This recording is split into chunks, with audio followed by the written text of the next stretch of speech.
What's up, everybody? Welcome back to Pens and Tea. We've made it to the month of August, everyone, for the pen and the ink that I used most and the books that I read this month.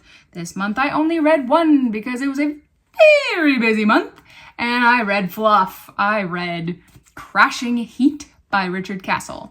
There used to be a show named Castle that had Nathan Fillion and Stana Katic in it. Nathan Fillion, of course, my Firefly homies. I don't know. His character in the show is Richard Castle. He's a novelist, and the novels have come out after the TV show. It's one of the very few things where the books are not based off, the TV show or movie is not based off the book, but in fact the books came from the TV show. So basically, in this book is the latest one that came out. There's a billion of them. I think there's 1, 2, 3, 4, 5, 6, 7. This is maybe book 8. Somebody decided to cut their lawn, so I apologize if you hear that in the background. So I think this is like book 8 or more. I don't know. So New York Police Captain Nikki Heat is accustomed to dealing with murders, even those with no leads and no motives. However, when a co-ed is murdered on campus, Heat's husband is a suspect, making this case the most personal one yet. When Jameson Rook is given the honor to be a visiting professor at his alma mater, he can't pass up the opportunity to mentor burgeoning writers at his award-winning college newspaper. But shortly after his arrival on campus, a female reporter for the paper is found dead, naked, in his bed. Dealing with betrayal from any man is not Nikki's style. She and Jameson have had plenty of conflicts during their complicated relationship, but none like this. Is her husband keeping secrets, or can she really trust him?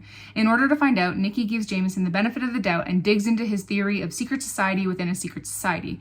What she finds puts her investigative skills and her marriage to the test. So it's a nice piece of fluff.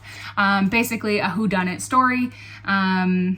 Interwoven into a married couple's relationship.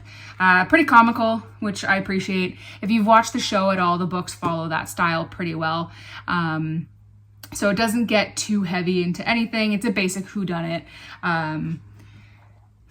You kind of can tell whodunit, but it's good fluff to read. Nothing too hard or heavy. Yeah, if you like basic whodunits, then I recommend this series. If you've watched the show and you enjoy it, then I recommend the series. If you have no idea anything about it, it is, it's good, but it's nothing like mind-blowing. But what did I use this month for my pen and ink? The pen that I have used all of this month is an oldie but a goodie. The last few months, so these 3 months here, have all been relatively recent additions to pens. This one is one of my oldest, and actually older than the one I'm using now, but still an oldie but a goodie. Oh, geez, it's going to have ink on it. Nope, I think I'm good. Let me just give it a wipe just in case. Can you tell I'm filming these back to back? Because this is still wet. This is the Aurora Optima Burgundy. I think it's just called Burgundy. I've done a review of this a long time ago, and I have done, I think, an updated one as well. This is the first custom ground nib that I ever got. I bought this from Dan at nibsmith.com, and I didn't intend to have a custom grind. I purchased it. Oh wow, I dropped it once, and there's ink in the cap. I purchased it with a fine nib, but he emailed me back and he said there was a glitch somewhere in his system. He only had mediums available. So he offered to grind it down to a fine with no extra cost. Because I chose the tune and smooth option, but to do any grinds does cost extra. But he said he would do it at no extra cost since it wasn't my fault and it was a glitch in the system. So I actually asked him to grind it to a medium fine instead of a full out fine, and he did. So this is a 14 karat medium fine ground by Dan at nibsmith.com. Piston fill. All of my others actually were cartridge converter pens.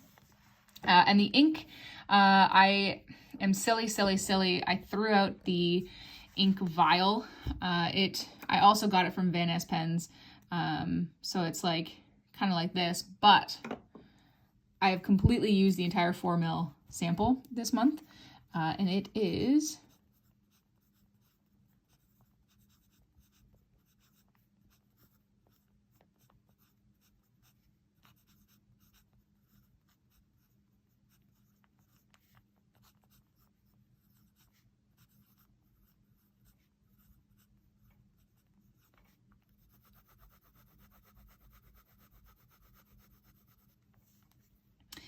Van Ness calls it Redstone. If you go on Ackerman's website, it doesn't say Redstone. But so I'm not sure exactly what it is, but number 9 holds true. It is showing a little more orange on camera than it does in real life. In real life, it's a bit of a dusty red color, which I appreciate. It does not have this much of an orange hue that you see on camera, which is a little frustrating. I don't know if I can cover up a little. If I cover up some of the light, that's a little bit more accurate. It's an excellent shading ink. I like it quite a bit. This is a wet writing nib. I asked him to make it that way.